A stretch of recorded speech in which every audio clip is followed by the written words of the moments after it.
Čuti, važno da je tebi bolje. Ti mene ne mrziš, jel da? Bartolomejsku noć!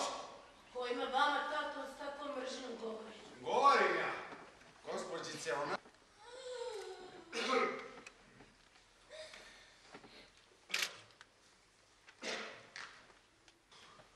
Čekaj bre. Nisu valje mene spominjati. Jesu. Znam, nije mi majku ogrelo na umoru. Imala si dve sestre, Anicu i Maricu, i 3 ste crkve, vas 3 sestre, izgradile na Kalemegdanu.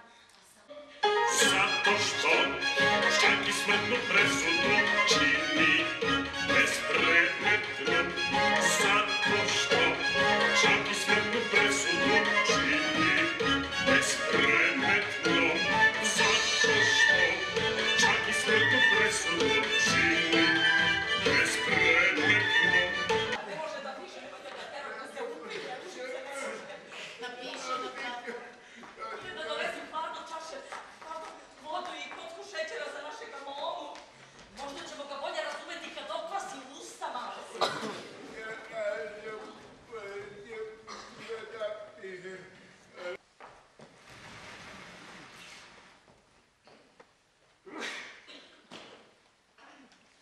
Da li iko od vas razume šta ovdje govori?